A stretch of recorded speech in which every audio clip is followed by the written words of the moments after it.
والصلاة والسلام على أشرف المرسلين.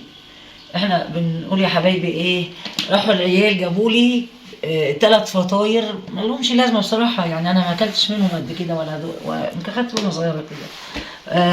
قالوا لي 3 ب 210، ولا في حاجه ولا بيعوز الايد ولا مش زي ما احنا بنعمل كده. فالمهم انا رحت بقى ايه، خليتهم مشينا وقلت والله لا اعمل لهم مفاجاه، اولاد الذين امنوا دول. العيال خدوا على اكل بره، لكن اكل بره غالي والله ما حلو، وما اضمنش سلامه النظافه بامانه يعني. يعني احنا طبعا في البيت حاجتنا بتبقى نظيفه، غاسلين حاجتنا وموضبينها.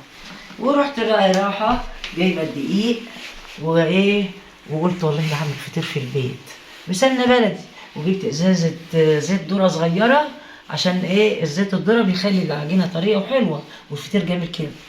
المهم بقى ايه، قلت هفاجئهم بقى.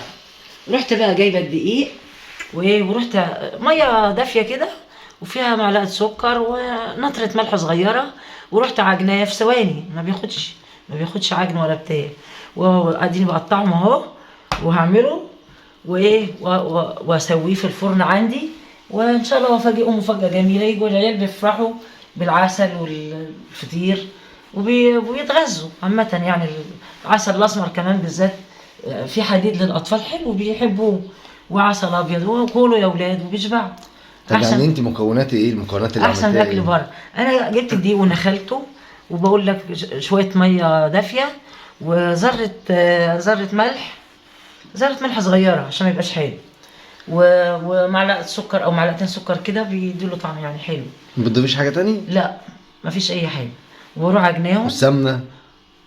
ما انا بروح عجناهم واروح حاطه العجينه شويه ترتاح، عشان ايه، بقطعها سهل زي كده. انا بقى بعملهم كور كده، واعمله ايه، يعني ايه، فطير فلاحي جميل كده. بحط رق على رق، انا لسه بعمله معاكم اهو. بحط رق على رق وايه، وببططه واروح خبزه في الفرن، ولا في اي مشكله. وولادنا ياكلوا حاجه نظيفه في البيت، حاجه نظيفه وجميله وموفره عن بره الصراحه يعني. العيال بقى منه بيحبوا اكل بره. لا بره ايه، ده بره، ده اكل بره ده خراب بيوت اصلا، ولا له لازمه ولا اضمن سلامته كمان. وانا شفت الراجل وهو بيغسل ايديه، يقول لك الراجل ايه. اكيد يا شيخه، ازاي؟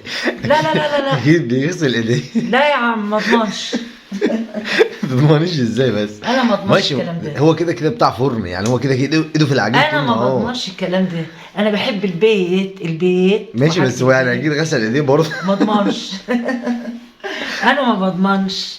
انا بحب الحاجه البيتي، مش اكل بره. احنا عارفين يعني ابني محمد ده بيحب اكل حوش من بره، انا عمري ما دوق كده يعني كده انت هتعملي ايه، طبقه على طبقه، يعني هتطبطبي اسمها هتبططي واحده على واحده. انا ببطط واحده فوق واحده، رق فوق رق كده. اما ايه هنعمله مع بعضنا ان شاء الله. وبروح بقى مبططاهم في الصاج ده كده، واروح خبزهم في الفرن، يعني بحطهم في الفرن دقايق وبتطلع فطيره زي العسل. وانا هوريها لكم ان شاء الله. بقى يا سيدي انا بقى بعمل ايه، ببطط واعمل عمود كده، عشان بعد كده هتبقى ايه، هبططها واروح خبزها بقى في الفرن. دي بقى زبده بلدي فلاحي وايه، وحطيت عليها شويه زيت ذره، يعني زيت ذره صغيره يعني. خدت منها وبططت عليها قطعت بيها العجينه، وحطيتها على زبده الفلاحي. وادي بقى بعمل عمود اهو، بروح بقى مبططاه كده، بروح مبططاه كده في الفرن كده، واروح حطاه في الصاج واروح خبزها. لسه له مرحله تانية ان شاء الله هوريها لكم برضه ان شاء الله. هي دي كده لسه في المرحله، هو له 3 مراحل كده صح؟ ان انت تعملي كور، وبعدين تبططيه شويه، وبعدين تبططيه قوي. ايوه.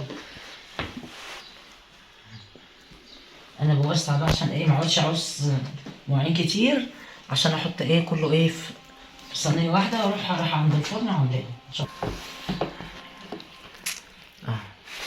يعني انت بتحطي كام واحده فوق بعض بقى؟ والله بالبركه، ما بعد عمري على اي حاجه، بالبركه كده. يعني مثلا لو حسبت يجي مثلا 8 وحدات مثلا، يعني بالبركه. والله انا عمري ما عايزه حاجه. بتجيب الكور ديت تبطبطها، وبعدين تقوم جايه ايه، حطاهم فوق بعض هنا، وبعدين هترجع تبططهم اكبر، تكبرها بقى، تخليها فتره كبيره عن كده، صح كده؟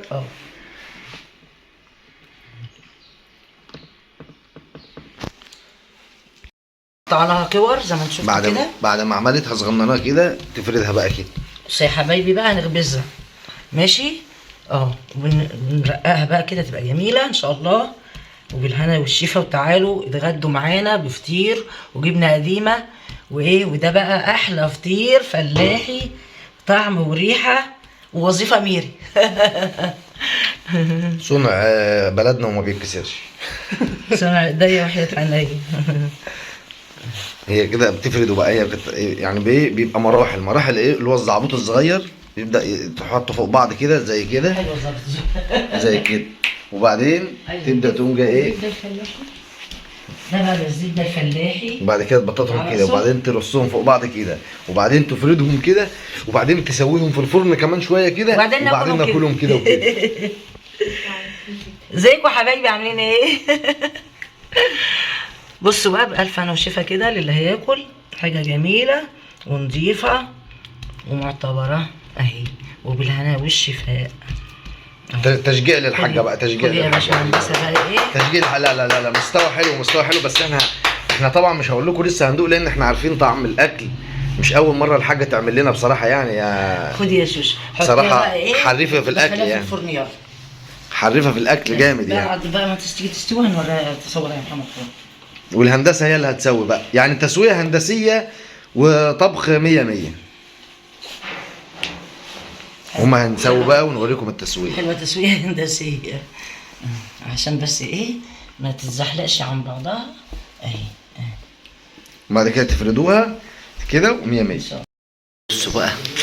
بصوا بقى الحلويات وعماله تحمر وتقرمش ازاي،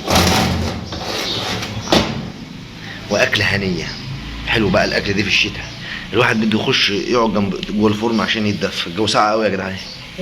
لو شكلها جميل في الصيف جميله قوي. تسلم ايدك يا حاج، تسلم. تسلم ايدك. هندوق ونقول لكم بقى الاكل هيبقى عامل ازاي. بألف هنا وشفا اللي يجي ياكل معايا.